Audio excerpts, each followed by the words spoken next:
इस वीडियो को अंत तक देखें क्योंकि यह कहानी आपकी जिंदगी बदल देंगे। नमस्कार दोस्तों, समय यात्रा यूट्यूब चैनल में आपका दिल से स्वागत है।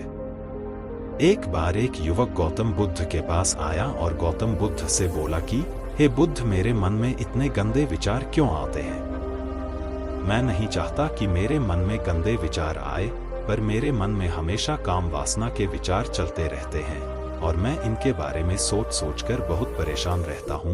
मेरी ऊर्जा और समय यह सब सोचने में ही नष्ट हो जाती है और इन सब के विचारों की वजह से मैं कभी भी शांत नहीं रह पाता और मैं हमेशा ही स्त्रियों को देखकर मोहित हो जाता हूँ। इन विचारों को अपने आप को रोक ही नहीं पाता।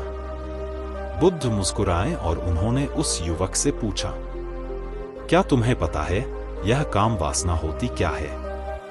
फिर लड़के ने उत्तर दिया और कहा, बुद्ध, मैं यह तो नहीं जानता कि काम वासना होती क्या है, पर हाँ, यह जो भी है बहुत बुरी चीज है। फिर बुद्ध ने उस युवक से कहा कि सबसे पहले तो तुम्हें यह समझना है कि प्राकृतिक रूप से जो भी चीज हमारे अंदर है वह बुरी नहीं है। हमारे जीवन में उसकी कुछ न कुछ जरूरत है। वासना कोई बुरी बात नहीं है। यह तो हमारे मन की एक भावना है जो हमें किसी न किसी चीज की कमी का एहसास करवाती है और फिर हम उस चीज को पाने के लिए उस चीज की तरफ आकर्षित हो जाते हैं। जैसे अगर तुम्हारे पास धन की कमी है तो तुम में धन पाने की वासना उत्पन्न हो जाएगी। तो वासना कुछ और नहीं, बस एक प्रकार की कमी है जो कि एक प्रकार की जरूरत का एहसास है। और जब यह जरूरत शारीरिक हो तो हम इसे काम वासना का नाम देते हैं। युवक ने गौतम बुद्ध को कहा कि बुद्ध, मुझे काम वासना का मतलब तो समझ में आ गया, पर आप मुझे बताइए कि यह आती कहां से है और कैसे आती है? गौतम बुद्ध ने कहा कि काम वासना कहीं से आती नहीं है, यह तो हमारे अंदर ही होती है और इसका होना तो जरूरी भी है, तभी तो मानव जाति का विस्तार होगा। युवक ने कहा, जब यह हमारे अंदर ही है और जरूरी भी है तो फिर लोग इसे गलत क्यों बोलते हैं?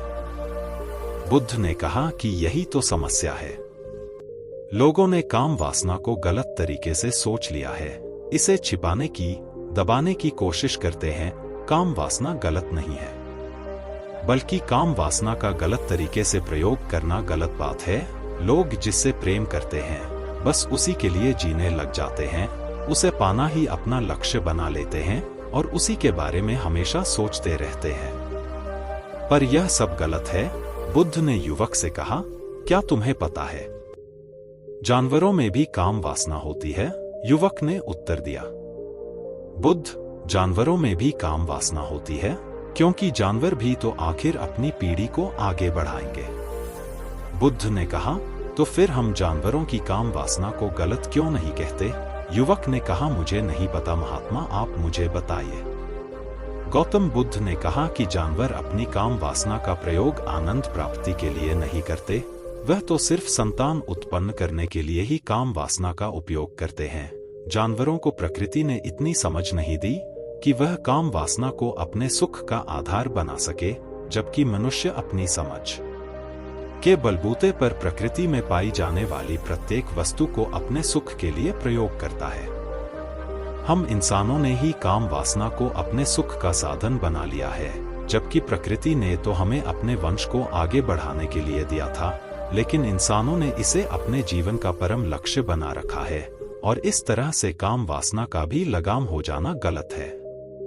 युवक ने पूछा, महात्मा जी, ये काम वासना हम पर हावी क्यों होती है? तब गौतम बुद्ध ने कहा कि सुनो, अब जो मैं तुम्हें बताऊंगा उसे तुम ध्यान पूर्वक सुनना। काम वासना का सारा खेल तुम्हें समझ आ जाएगा, तुम्हें तुम्हारे सारे सवालों का जवाब मिल जाएगा, बस तुम्हें ध्यान से सुनकर समझना है। एक बार की बात है, एक आश्रम में गुरु और उनके शिष्य रहा करते थे, जो रोजाना आश्रम के बाहर स्थित गांवों में भिक्षा लेने के लिए जाते थे। उस आश्रम का एक शिष्य भी इस गांव में भिक्षा लेने जाता था।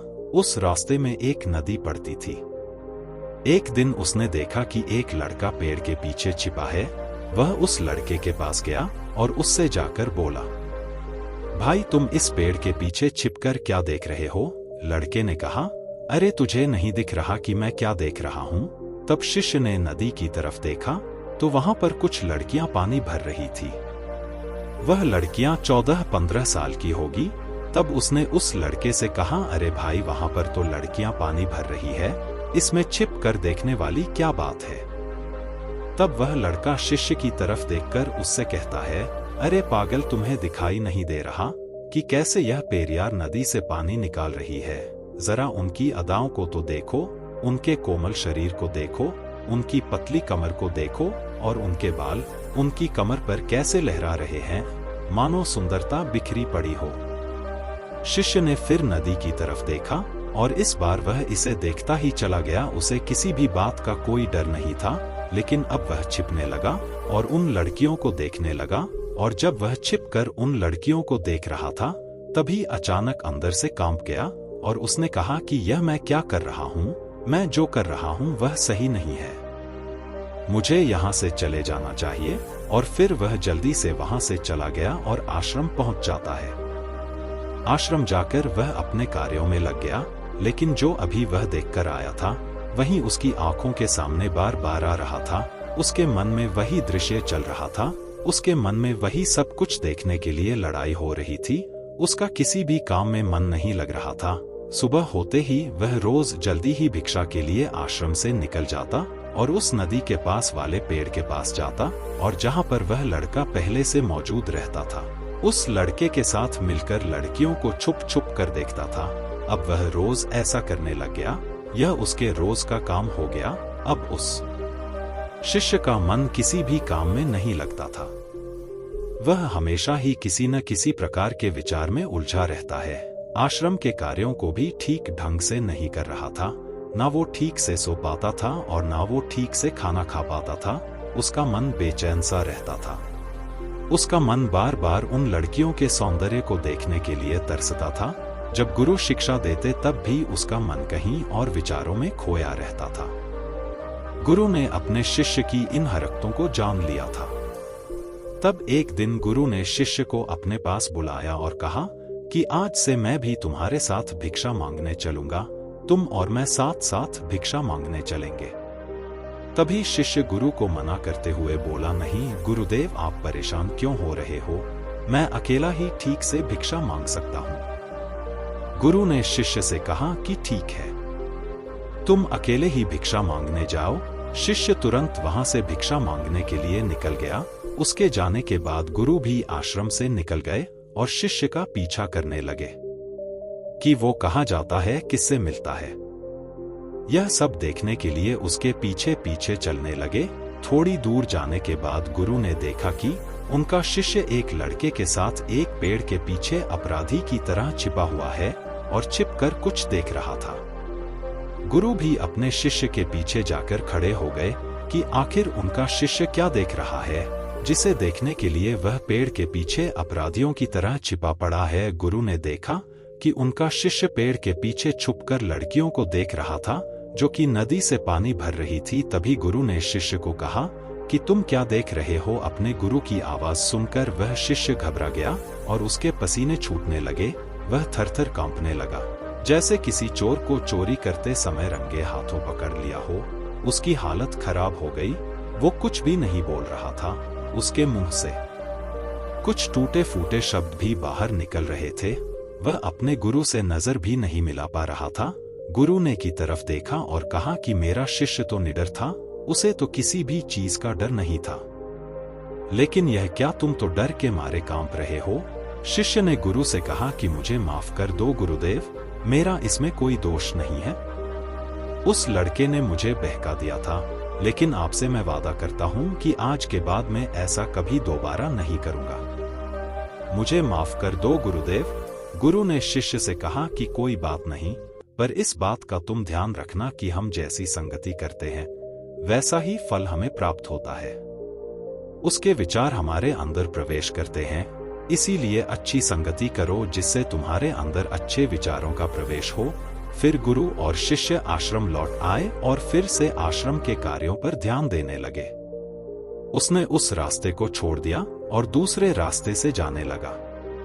अपने काम को ध्यान से करता, लेकिन धीरे धीरे उसके अंदर क्रोध उत्पन्न हो गया और फिर वो दूसरों पर क्रोध करने लगा और बेचैन रहने लग गया। अब वो सही समय पर भोजन भी नहीं करता था, वह भोजन भी बहुत कम खाता था। एक रात गुरु शिष्य के पास आए और उसे बोले कि अब तक तुमने कितनी बार अपना वादा तोड़ दिया।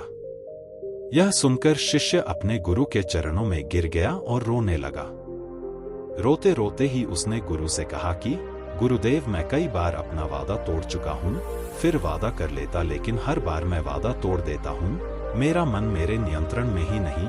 मैं बहुत कोशिश करता हूँ कि मैं अपने मन से सारे बुरे विचारों को निकाल डालूं, लेकिन मैं चाहकर भी ऐसा नहीं कर पा रहा हूँ। फिर गुरु ने शिष्य को कहा कि चलो मेरे साथ। गुरु शिष्य को आश्रम के बगीचे में लेकर गए और शिष्यों से कहा कि देखो, यहाँ पर कुछ नालियां बनी हुई है जिससे नदी का पानी इन पौधों तक आ रहा है और यह पानी एक निरंतर भाव से बह रहा है। क्या तुम इस पानी के बहाव को रोक सकते हो? शिष्य ने कहा कि हाँ गुरुदेव, मैं इस भाव को रोक सकता हूँ। फिर शिष्य ने मिट्टी उठाकर उस नाली में डाल दिया। वो पानी थोड़ी देर के लिए रुक गया और फिर थोड़ी देर बाद उस मिट्टी के ऊपर से पानी बह गया। गुरु ने शिष्य से कहा, अरे ये क्या, यह तो पानी रुका ही नहीं। फिर शिष्य ने कुछ कंकड़ पत्थर उठाकर उस नाली में डाल दिया और फिर थोड़ी देर पानी रुक गया, लेकिन फिर थोड़ी देर बाद ही उन कंकड़ पत्थर के ऊपर से पानी निकल आया। फिर गुरु ने कहा कि यह क्या हुआ, पानी तो फिर से बह गया है। तुम तो बोल रहे थे कि तुम इसे रोक दोगे। क्या हम किसी काम को रोकना चाहे तो क्या हम उसे रोक नहीं सकते हैं? तब शिष्य ने कहा, कोई बात नहीं गुरुदेव, मैं इस पानी को तो आपको रोक कर दिखाऊंगा। वह फिर से एक बड़ा सा पत्थर लेकर आया और उसे नाली पर डाल दिया और पानी रुक गया। तब गुरु से कहा कि देखा गुरुदेव, मैंने कहा था ना कि पानी को मैं रोक दूंगा। मैंने पानी को रोक कर दिखाया। आपकी बात मैंने पूरी कर दिया। गुरु मुस्कुराए और बोले, अच्छा जरा ध्यान से देखो, पानी रुक गया क्या? वह तो पीछे की नाली तोड़कर बाहर आ गया और अगल बगल से बह रहा है। और ध्यान से देखो, इस पत्थर के आगे भी आ गया और यह पानी अपना रास्ता बदलकर फिर से आगे की तरफ बह जाएगा। और फिर थोड़ी देर बाद ऐसा ही हुआ। फिर गुरु ने शिष्य को समझाया कि तुम्हारे साथ भी तो ऐसा ही चल रहा है। तुम बार बार प्रयास कर रहे हो, बड़े से बड़ा प्रयास कर रहे हो, पर हर बार तुम्हारा प्रयास टूट रहा है और यह हमेशा टूटता ही रहेगा। तुम कितना भी बड़ा पत्थर रख लो, लेकिन पानी तो अपना रास्ता बना ही लेगा। यह सब देखकर शिष्य गुरु से कहा कि हे गुरुदेव, क्या कोई तरीका नहीं है जिससे इस समय गंदे विचारों को बाहर निकाल सकूं और यह मेरे मन में आए ही नहीं? गुरु शिष्य को एक नदी के पास ले गए जहां से उस बगीचे में पानी आ रहा था। गुरु ने शिष्य से कहा, वह पानी इसी नदी से जा रहा है। अगर हम यहीं से उस रास्ते को बंद कर दें जहां से पानी बगीचे में जा रहा है, तब क्या हम पानी को रोक नहीं सकते? शिष्य ने कहा कि हाँ गुरुदेव, अवश्य ऐसा हो सकता है। मैं इस पानी को यहीं से बंद कर देता हूं, तब आगे की नाली में पानी जाएगा ही नहीं और फिर बगीचे में पानी जाएगा ही नहीं। फिर से नदी से जाने वाले रास्ते को बहुत मेहनत करके पत्थर और मिट्टी डाल डालकर बंद कर दिया और गुरु से कहा कि गुरुदेव, मैंने पानी को बंद कर दिया है, अब यह पानी बगीचे में जाएगा ही नहीं। तब गुरु ने कहा कि अगर पानी बगीचे में नहीं जाएगा तो पेड़ पौधों को पानी कहां से मिलेगा? उन पेड़ पौधों को तो पानी की आवश्यकता है और उन पेड़ पौधों में कुछ पेड़ पौधे तो ऐसे हैं जिनको रोज पानी की आवश्यकता है। वह तो मुरझाकर मर ही जाएंगे, उनका क्या होगा? पानी तो हमें खोलना ही होगा। शिष्य ने गुरु की बात सुनकर वापस नदी से जाने वाले पानी का रास्ता खोल देता है। तब गुरु ने शिष्य से पूछा कि अगर हम इस नदी के पूरे पानी को बगीचे की तरफ मोड़ दें तो क्या होगा? तब शिष्य ने जवाब दिया कि गुरुदेव, वहां पर जितने भी पेड़ पौधे हैं वह गलकर कर नष्ट हो जाएंगे, वहां पर कुछ नहीं बचेगा। फिर गुरु मुस्कुराए और बोले, तुम इस बात को समझो कि हमें किसी भी चीज को रोकना नहीं है। समय हमेशा संतुलन बनाए रखना है। गर्म पानी से भी पौधे नष्ट होते हैं और ज्यादा पानी से भी पौधे नष्ट होते हैं।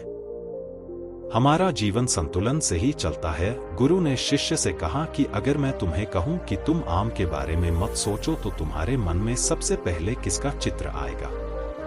शिष्य ने कहा कि गुरुदेव, मेरे मन में तो पहला चित्र आम का ही आएगा। गुरु ने कहा कि जब हम गंदे विचारों को जबरदस्ती रोकने का प्रयास करते हैं तो वह और मजबूती के साथ हमारे अंदर प्रवेश करते हैं और ज्यादा हमारे अंदर उठते हैं। इसीलिए हमें उन्हें कभी भी दबाने की कोशिश नहीं करनी चाहिए। फिर गुरु ने शिष्य को जाते हुए कहा कि हमारे गंदे विचार बुरे लोगों की संगति करने की वजह से भी आते हैं। कई बार क्या होता है कि कामुकता हमारे अंदर होती नहीं है, लेकिन कुछ अश्लील लोगों के साथ रहने की वजह से यह हमारे अंदर हावी हो जाती है। फिर शिष्य ने कहा कि गुरुदेव, आप सही कह रहे हैं, मैं अपने मार्ग से भटक गया था। फिर वो शिष्य उस रात बहुत ही चैन की नींद सोया। सुबह अपने कार्यों को पूरे मन से किया और फिर सुबह वह भिक्षा लेने के लिए उसी रास्ते से गया जहां वह लड़का आज भी पेड़ के पीछे छुपकर उन लड़कियों को देख रहा था। वो शिष्य नदी पर गया जहां वह लड़कियां पानी भर रही थी। उसने उन लड़कियों से पानी मांगा। उन लड़कियों में से एक लड़की ने उसे पानी पिलाया और सन्यासी शिष्य के चरण छुए। शिष्य ने उसे आशीर्वाद दिया कि तुम्हारा कल्याण हो। उसका मन में सकारात्मक ऊर्जा से भर गया। उसके चेहरे पर मुस्कान आ गई थी, जैसे कि उसे कुछ खोया हुआ वापस मिल गया हो। वह वापस अपने रास्ते से जाने लगा। तभी पीछे से वह लड़का आ गया जो पेड़ के पीछे छुपा हुआ था। वह शिष्य के पास आया और बोला कि क्या बात है, आज तो तुमने नजदीक से दर्शन कर लिए, तुम तो मुझसे भी आगे निकले।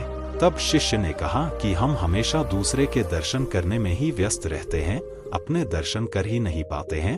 तुम कब तक पेड़ के पीछे छुपते रहोगे? किसी को पसंद करते हो तो उसे बोल दो, अगर वो भी तुम्हें पसंद करती है और शादी कर रहे हैं, पर उससे पहले तुम कुछ बन जाओ तथा अपने आप को पहचान लो।